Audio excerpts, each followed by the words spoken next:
할렐루야. 오늘도 이렇게 예배의 자리에 나오신 여러분들을 진심으로 환영하고 축복합니다. 저희 함께 사랑한다 말하시네 부르시면서 찬양 시작하도록 하겠습니다.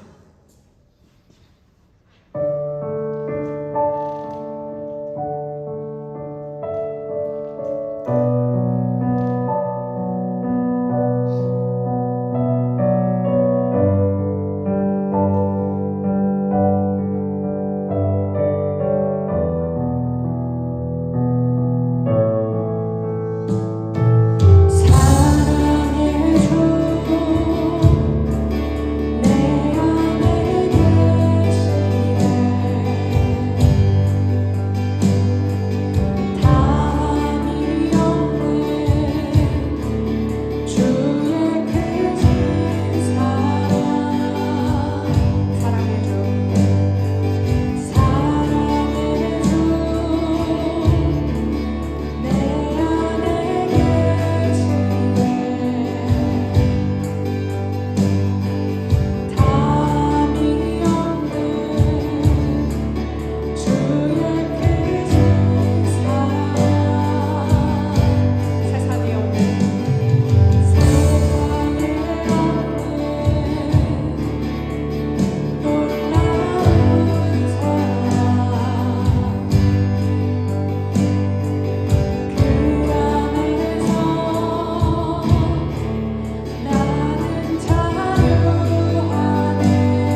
목사님 나오셔서 신앙 고백 인도해 주시겠습니다.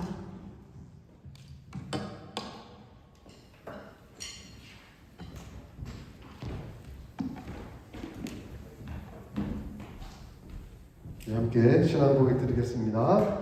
성부 하나님을 믿습니까?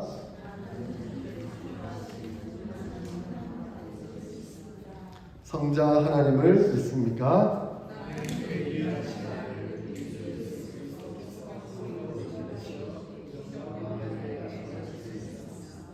성자 하나님이 우리의 구원을 위해 하신 일을 믿습니까?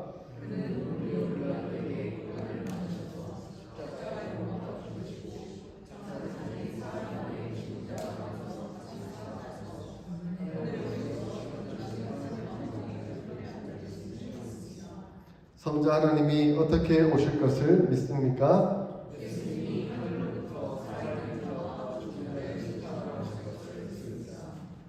성령 하나님을 믿습니까?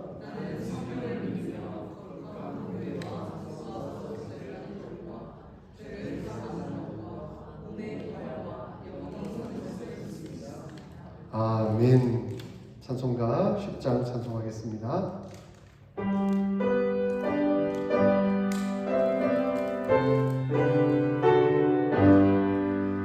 전능왕 오셔서 주 이름 찬송케 하옵소서.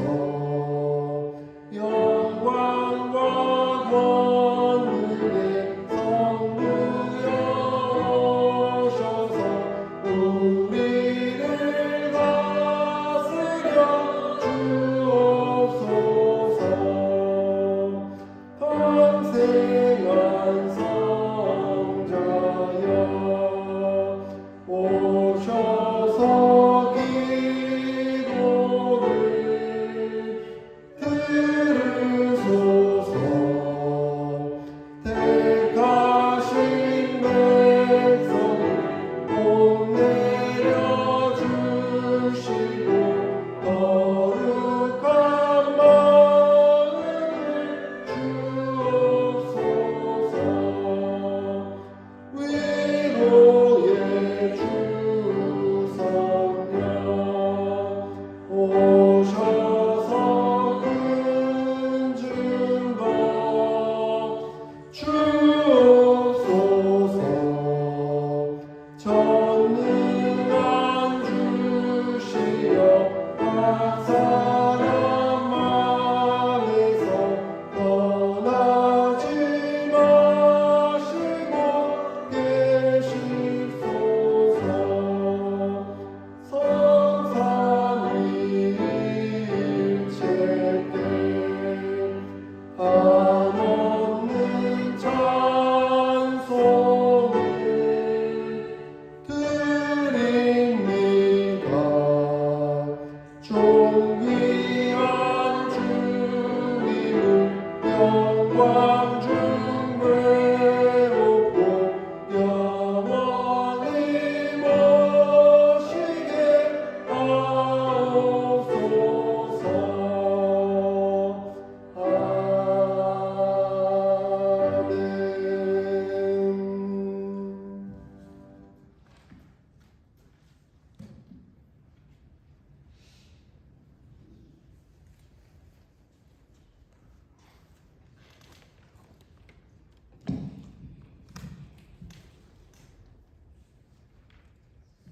만물의 주관자이시며 역사의 주인이 되시는 우리 하나님을 찬양하며 영광을 물려드립니다. 길욕의 계절 3월과 함께 교훈에 움츠렸던 주목들이 새로운 생명을 얻으시 우리의 영혼도 새롭게 거듭나기를 소망하며 이렇게 변화의 계절을 통하여 아름답고 경이로운 이 세계를 선물로 주신 하나님의 은혜를 진심으로 감사드립니다. 지나간 한 주간도 주님의 은총 가운데 살게 하시고 오늘도 변함없인 그런 사랑으로 이 예배의 자리로 불러주시어서 감사와 찬양으로 주님을 만날 수 있도록 인도하여 주심을 진심으로 감사드립니다. 이 시간 신령과 진리로 드리는 이 예배에 성령께서 친히 임재하여 주시고 주께는 영광이요 저에게는 은혜와 기쁨이 넘치는 복된 시간 되게 하여 주시옵소서. 하나님 아버지, 이제 사순절기가 지나고 있습니다. 우리의 죄를 사하시기 위해서 십자가의 고난을 준비하시는 주님의 그 참담한 모습을 겸손한 몸으로 묵상하는 이런 귀한 시간이 되기를 원합니다.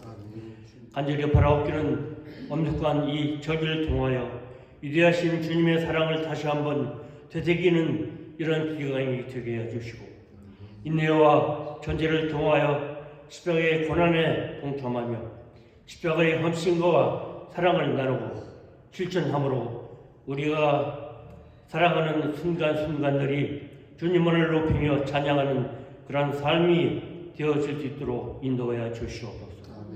또한 우리가 주님의 고난을 묵상할 때마다 신앙의 기초를 든든히 다지고 삶의 목적을 발견하여 거룩하게 사실을 보내며 주님을 향한 뜨거운 갈급한 심령으로 주님의 뜻에 더욱더 순종할 수 있는 귀한 믿음을 더하여 주시옵소서. 교회를 위해 기도합니다. 우리 교회가 봄의 새싹처럼 점점 부흥을 이뤄가는 그러한 교회를 되기를 간절히 원합니다. 각기 맡겨진 구성원들에게 온전히 감당할 수 있는 그 능력을 더하여 주시고 교회가 더욱 하나가 되어 복음 전파하는 일에 힘쓰며 주의 사랑을 정성되게 실천하며 또한 겸손한 마음으로 서로를 섬기며 사랑으로 하나 되는 그러한 교회로 성장을 이루어갈 수 있게 하여 주시옵소서. 말씀을 선포하시는 목사님 성령 충만함으로 함께해 주시고 그 선포되는 말씀이 우리의 심령을 더욱더 새롭게 하고 또한 우리의 믿음을 더욱더 견고하게 하는 그러한 능력의 말씀이 되게 주님 뜻 안에서 변화를 이루는 귀한 시간 되게 하여 주시옵소서. 예배의 시종을 주님께 의지하며 예수 그리스도의 이름으로 기도 올려옵나이다. 아멘.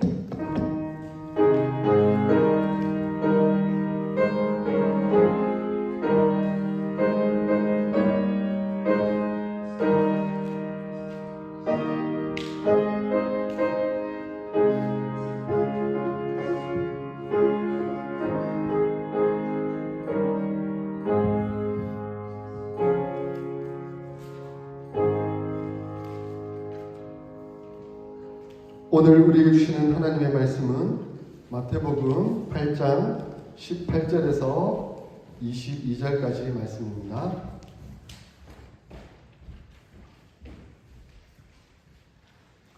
마태복음 8장 18절에서 22절까지 말씀 교독하겠습니다.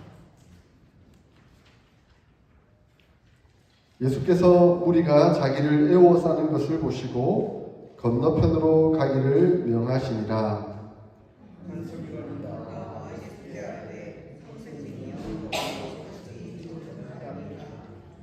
예수께서 이르시되 여우도 굴이 있고 공중에 새도 거처가 있을 때 인자는 머리 둘 곳이 없다 하시더라.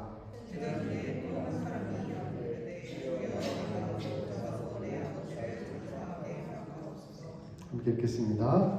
예수께서 이르시되 죽은 자들이 그들의 죽은 자들을 장사하게 하고 너는 나를 따르라 하시니라. 아멘.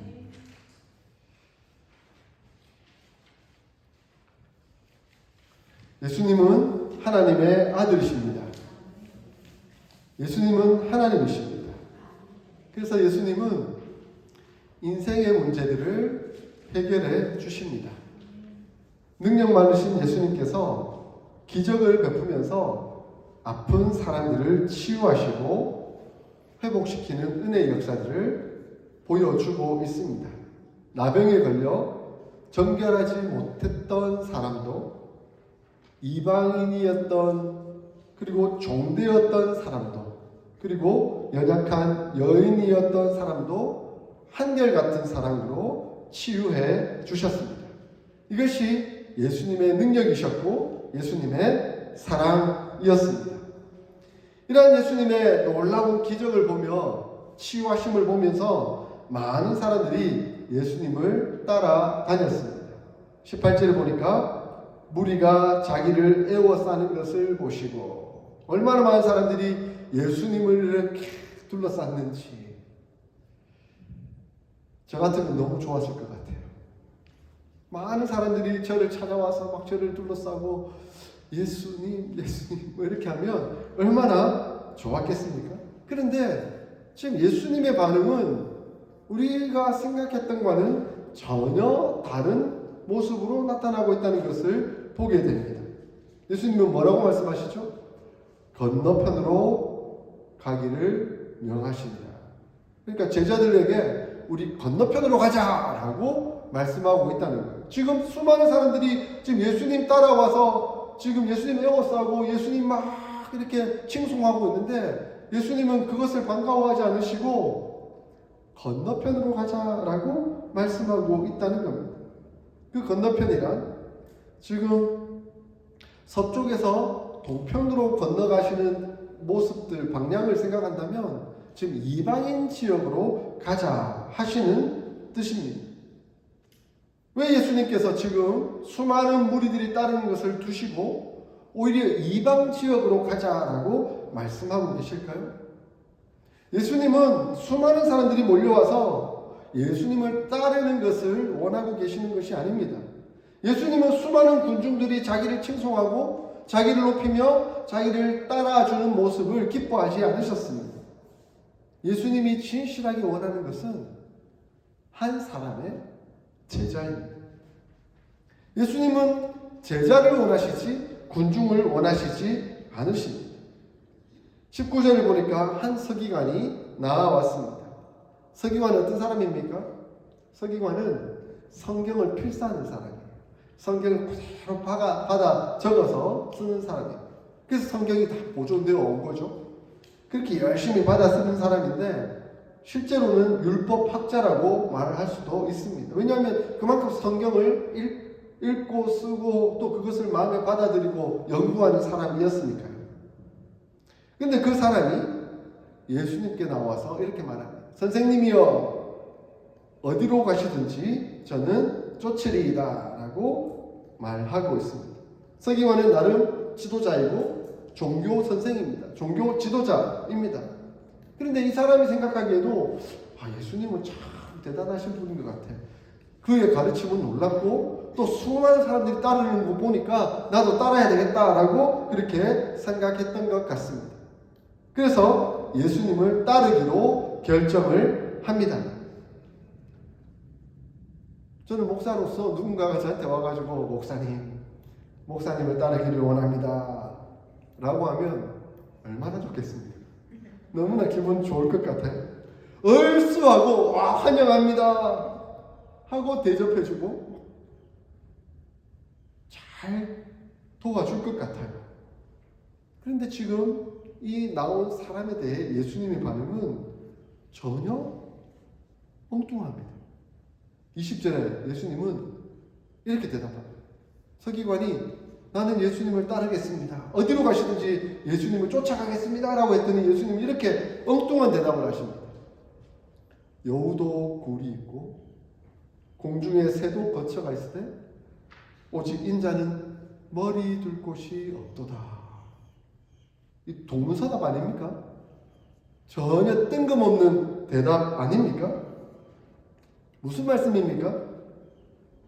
여우도 굴이 사는 곳이 있고 새도 공중에 날아다니는 듯 하지만 어디선가 다시 둥지로 돌아가서 자기 살 집이 있는데 나는 살 곳도 거처도 없다. 그런데도 나를 따르려느냐? 네가 나를 따르려는 목적은 무엇이냐라고 예수님은 이 은유적인 표현을 통해서 되묻고 계시는 것입니다. 근데 여기서 한 가지 중요한 것은 예수님께서 자신을 인자라고 표현하고 있습니다. 인자란 뜻이 뭡니까? 사람 인자의 아들 자자. 그대로의 의미를 표현하면 그 사람의 아들이다라는 표현을 쓰고 계십니다. 예수님께서 나는 인자다, 사람의 아들이다, 그 사람의 아들이다라고 표현하고 있습니다. 그런데 이 인자라는 표현은 사실 구약성경 다니엘서에서 나오는 표현입니다. 다니엘서 7장 13절 14절에 인자라는 의미가 무엇인가 하는 것을 보여주고 있는데 제가 말씀을 읽어볼 테니까 잘 들어보세요. 내가 또 밤 환상 중에 보니 인자 같은 이가 하늘 구름을 타고 와서 옛적부터 항상 계신 이에게 나아가 그 앞으로 인도되매 그에게 권세와 영광과 나라를 주고 모든 백성과 나라들과 다른 언어를 말하는 모든 자들이 그를 섬기게 하였으니 그의 권세는 소멸되지 아니하는 영원한 권세요 그의 나라는 멸망하지 아니할 것이니라. 다니엘이 환상 중에 보는데 한 인자 사람의 아들이 나왔는데 그 사람의 아들이 구름을 타고 오시는 거예요. 신적인 초월적인 존재라는 의미를 가지고 있죠. 그런데 그 구름을 타고 오신 이가 옛적부터 계신, 항상 계신 나는 나다 라고 말씀하신 그 여호와 하나님 앞에 나아갔다는 거예요. 그런데 그 하나님께서 그에게 권세와 영광과 나라를 주고 그 영광과 권세가 나라가 영원히 뺏기지 않은 영원한 나라이다 라고 말씀하고 있습니다. 이 인자가 바로 예수님이시다 라고 말씀하고 있다는 겁니다. 예수님이 누구신가? 다니엘은 이미 예언하고 있었던 것이죠. 그 사람의 아들. 비록 사람의 아들로 오셨지만 신적인 분이셨고 하나님의 아들이신 분이시다 하는 것을 말씀하고 있는 것이죠. 예수님이 바로 그 인자다라고 말씀하고 있습니다. 이 하나님의 아들은 세상에 머리 둘 곳조차 없는 분이셨습니다. 이분의 나라는, 이분의 권세는, 이분의 명예는 영원한 것이지만 이 세상 가운데는 그 어떤 것도 누릴 것이 없다라고 말씀하고 있습니다. 그러므로 이분은 결코 이 세상에 어떤 땅이나 집이나 권세나 영광이나 명예를 얻으러 오신 분이 아니심을 명확하게 말씀하고 있습니다. 하나님의 아들이시지만 하나님의 영원한 나라를 가지신 분이시고 통치하시는 분이시지만 결코 이 땅의 것, 이 세상의 것으로 그것을 이루어 가시는 분이 아니심을 천명하고 있는 것이죠. 너가 이 뜻을 알겠느냐? 서기관에게 묻고 계십니다. 너가 이 뜻을 알겠느냐? 지금 네가 나에게 나온 목적이 뭐냐? 혹시 네가 서기관으로 말씀을 가르치는데 야, 내 가르침이 더 탁월하고 놀라우니 그 가르침을 배워서 다른 사람에게 가르치면서 내가 예수의 가르침을 너에게 가르친다고 너가 권력을 얻고 너가 명예를 얻고 너가 어떤 재산을 얻으려고 하는 의도가 있느냐? 내게 와서는 그 어떤 것도 얻을 수가 없다 라고 예수님은 말씀하고 있는 것입니다.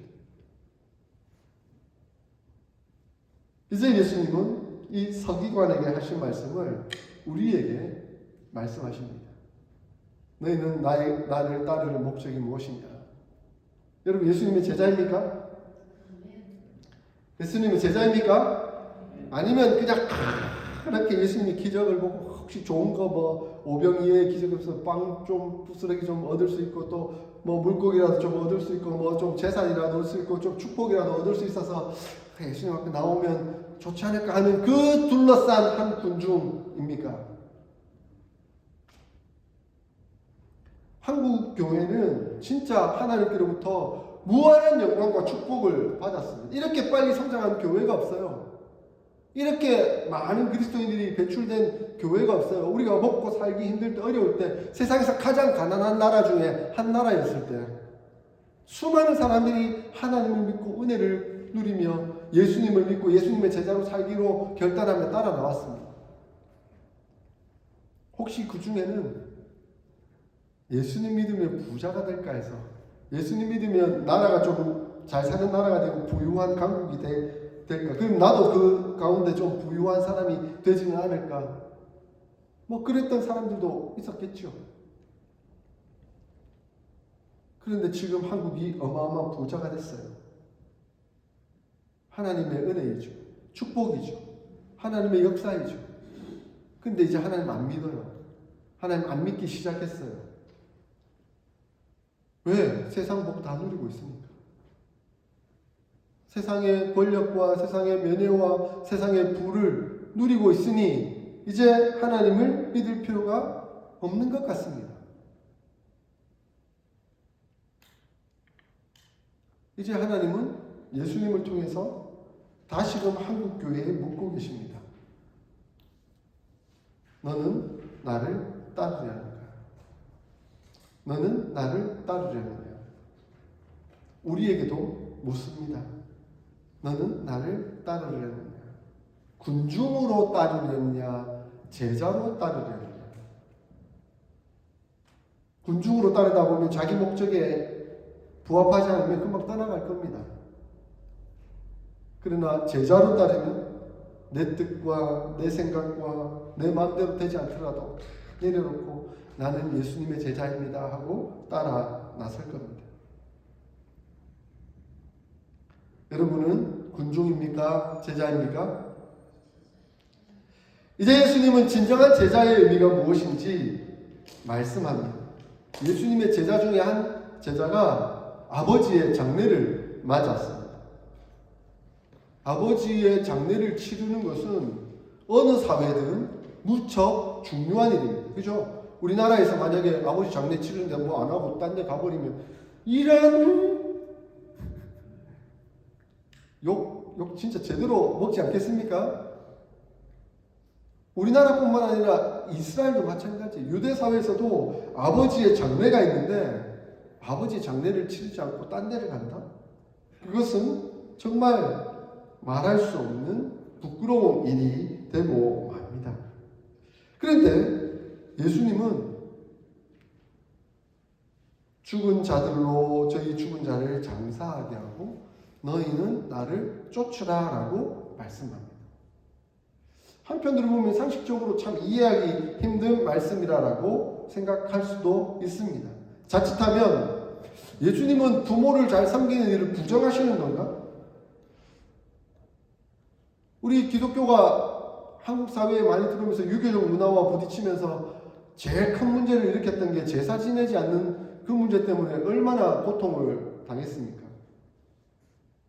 근데 제사를 지내지 않으니 저런 불효막심한 종교 같으니 이렇게 얘기를 많이 들었습니다. 근데 기독교가 정말 부모를 효도하지 않도록 가르칩니까? 우리는 이것을 조심해야 됩니다. 예수님이 지금 말씀하신 그 말씀의 맥락의 의도가 무엇인지 하는 것을 정확하게 살펴야 합니다. 예수님이 평소에 뭐라고 말씀하십니까? 예수님은 십계명을 말씀하시면서 내 부모를 공경하라는 말씀을 충분히 가르치셨습니다.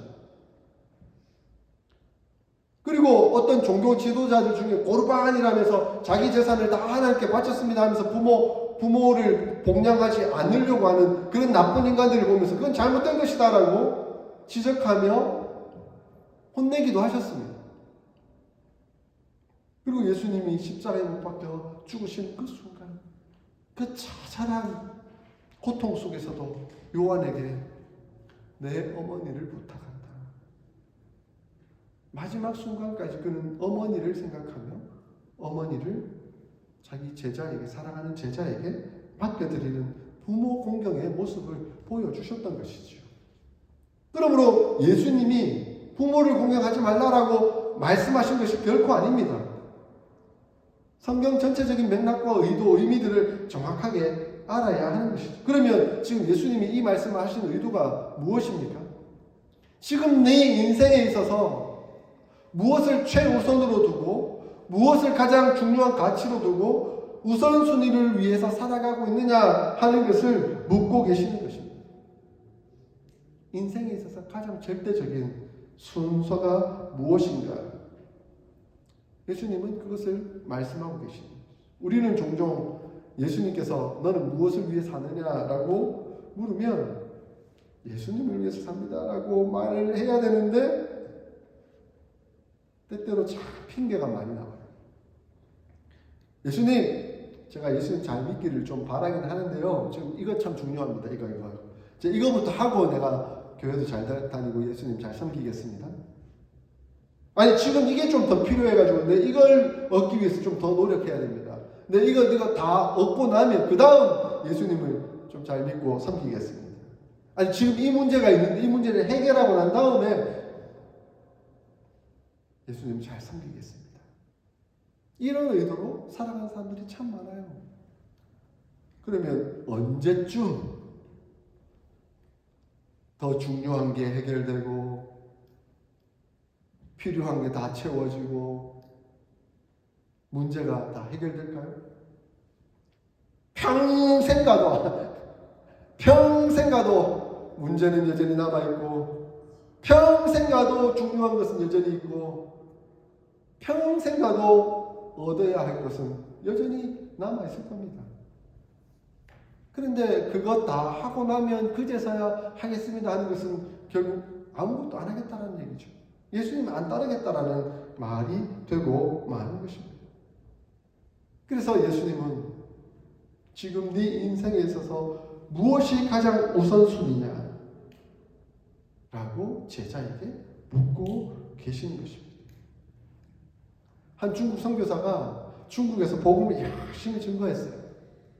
그러니까 그 복음을 듣고 한 사업가가, 젊은 사업가가 그 말씀을 듣고 와, 예수님의 가르침이 놀랍네요. 참 좋습니다. 저도 예수님 좀 따르기를 바라는데 예수님 따르는 방법을 가르쳐 줬더니 제가 그렇게까지는 좀 못하겠고요. 지금 사업이 바쁘니 그 사업을 어느 정도 성공시켜 놓고 그렇게 따라가겠습니다. 라고 대답을 하는 거예요. 선교사야 그게 아닌다라고 너무 가슴 아픈데 순회 선교사다 보니까 이제 또 두고 갔다가 또 몇 년 후에 왔어요. 그러니까 그 사업한 사람 사업이 어느 정도 성공이 다 돼 있어. 그러니까 성공한 모습을 보면서 이제는 예수님을 잘 따라야 되지 않겠습니까? 라고 또 예수님의 복음에 대해서 증거하니까 그 복음이 너무 좋고 또 예수님이 너무 좋습니다. 예수님을 따라야 하겠는데 제가 지금 결혼해가지고 이제 막 아기가 태어나가지고 애 키우는데 좀 바쁩니다. 애를 좀 잘 키우고 난 다음에 제가 그 말씀하신 대로 그렇게 가르치겠습니다. 그렇게 대답하는 거예요. 그 선교사님은 또 이제 순회하러 갔다가 또 몇 년 만에 돌아와가지고 그분을 또 만났어요. 만났더니 이제는 애기도 어느 정도 컸고 사업도 융성하니 예수님을 잘 따르고 잘 섬겨야 되지 않겠습니까? 라고 물었더니 아이고 저 애들 결혼도 시켜야 되고 또 해야 할 일이 남았습니다. 선교사님 너무 가슴 아픈 거예요. 이러다가 정말 예수님 따르지 못하겠다. 또 갔다가 선교사님도 늙어가지고 이제 본인도 늙은 그 시점에 다시 만나서 이제는 예수님을 따르시겠습니까? 라고 물었더니 이제 내가 다 늙어가지고 뭘 하겠습니까? 이제 내가 늙어가지고 뭘 하겠습니까? 내 인생 바뀌는 것도 쉽지 않고 가치관 바꾸는 것도 쉽지 않습니다.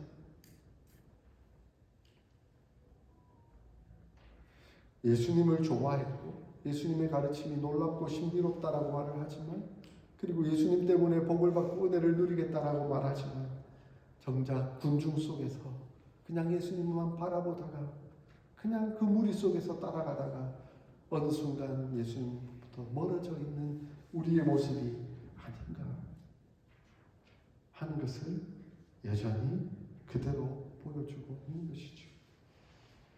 이제 예수님은 말씀하십니다. 죽은 자들로 죽은 자를 장사하게 하고 너는 나를 따르라. 너는 나를 따르라. 예수님을 가장 우선순위에 두고 나를 따르라. 한번 그렇게 따라가 봅시다. 그렇게 한번 따라가 봅시다. 그러면 예수님이 하나님이 우리의 인생을 어떻게 책임져 주시는지 한번 경험해 봅시다. 왜 그런 은혜를, 하나님을 경험하는 삶을, 예수님을 경험하는 삶을 못합니까? 순종하지 않기 때문이죠. 따라가 보지 않았기 때문이죠. 따라가면 그 결과를 알게 될 텐데 따라가지 않으니 그냥 군중 속에서 예수님 멀리서 쳐다보다가 그냥 떨어져 나가니 그 예수님으로부터 받는 직접적인 그 큰 은혜와 사랑, 능력, 그 역사를 경험하지 못하는 거죠. 그렇게 경험하지 못하고 지식적으로만 그냥 하나님을 알고 지식적으로만 예수님을 알다가 실제 예수님을 경험하는 삶은 한 번도 누려보지 못하고 그렇게 인생이 마무리된다면 그 사람이 제자라고 말을 할 수가 있을까요? 사랑하는 성도 여러분, 오늘 예수님은 이 나온 서기관에게 말씀합니다. 너는 나를 무슨 목적으로 따르려느냐? 진정 제자로서 나왔느냐? 아니면 너의 어떤 목적을 이루기 위해 나에게 나왔느냐? 나는 머리 둘 곳 쫓아왔다. 그러나 나의 나라는 영원하고 그 나라 속에서 너는 은혜와 복을 누리게 될 것이다. 제자로 나왔을 때. 사랑하는 성도 여러분, 군중입니까? 제자입니까? 매일의 삶 속에서 제자로 결단하고 제자로 헌신하며 제자로 순종하며 살아갈 수 있기를 소원합니다. 너희는 먼저 그의 나라와 그의 의를 구하라. 그리하면 너희의 먹을 것, 입을 것, 마실 것, 어떻게 살아갈 것 하나님이 다 채우시겠다 약속하셨습니다. 그 채우심을 경험하기를 소원합니까? 제자로 살아갈 수 있기를 소원합니다. 참 제자로 살아 하나님의 나라와 영광을 이루어나가는 저와 여러분이 될 수 있기를, 우리 어스틴 사랑의 교회가 될 수 있기를 주의 이름으로 축원합니다. 아멘. 주님 눈을 감고 오늘 우리에게 주시는 말씀을 한번 새기면서 기도하며 나아갔으면 좋겠습니다.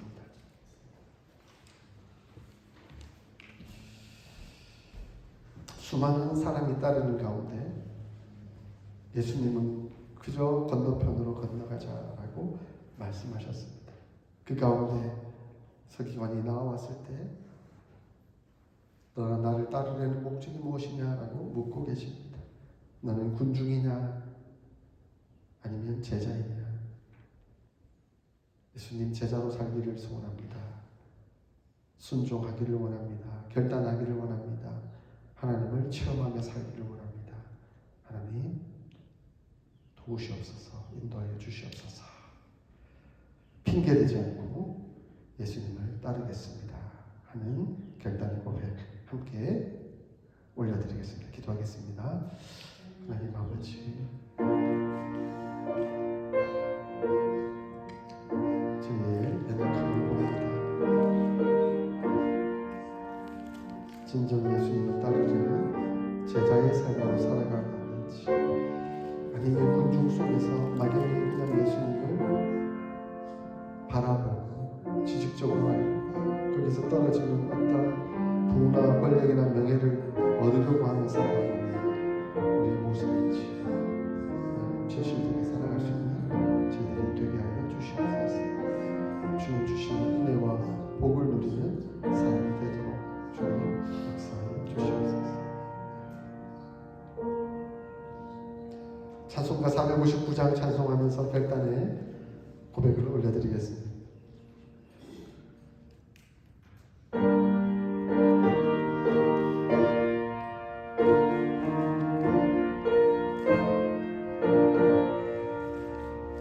누가 주를 따라 섬기려는가? 누가 죄를 떠나 주만 따라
기쁜 찬송하며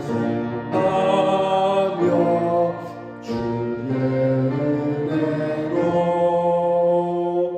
주를 따라가네 주만 따르네. 아멘. 주만 따라가겠습니다. 하나님 아버지 감사합니다. 오늘 예수님을 통해 우리에게 말씀하여 주시니 감사합니다. 군중이냐 제자이냐라고 묻고 계신 주님의 말씀 앞에 부족하지만 연약하지만 겸손히 저희의 의지의 고백을 드려 주만 따르겠습니다. 저는 주의 제자입니다 하고 고백을 드립니다. 하나님 우리의 고백을 받아주시고 우리가 예수님의 제자로서 은혜의 삶을 살아가게 하여 주시옵소서. 그래서 제자로서 우리의 삶 가운데 우선순위가 어디에 있는지를 돌아보게 하시고 나의 문제, 나의 필요, 내가 하고 싶은 것 그것을 하고 난 뒤에 주님을 따르겠다라고 하지 않고 지금 이 순간 내가 주님을 따르고 주님을 의지하며 주님과 동행하며 나의 문제를 해결하고 나의 필요를 주님의 은혜로 채워가며 하나님이 역사하시는 은혜 가운데 승리하며 살겠습니다 하는 결단과 고백을 드리게 하여 주시옵소서. 그리고 실제로 우리의 삶 가운데 임재하셔서 우리와 함께 하시며 우리의 문제를 해결하시고 우리의 필요를 채우시며 우리를 은혜로 인도하시는 그 하나님을 경험하는 삶을 살아가도록 역사하여 주시옵소서. 주님 앞에 나오며 귀한 헌물을 드렸습니다. 이 헌물 받아주시고 이 헌물이 하나님의 나라와 영광을 위해 귀히 사용되게 하여 주시옵소서. 우리가 주님께 드리는 것 이상으로 우리의 필요를 채워주시고 우리의 살아가는 삶을 선하게 인도하여 주시옵소서. 지금은 우리 주 예수 그리스도의 그 크신 은혜와 하나님 우리 아버지의 무한하신 사랑과 성령 하나님의 교통하심이 주님의 제자로 살기로 결단하며 그 은혜 속에서 하나님을 경험하며 승리하며 살기를 소원하고 다짐하는 모든 성도들 머리 위에 영원토록 함께 있을지어다. 아멘.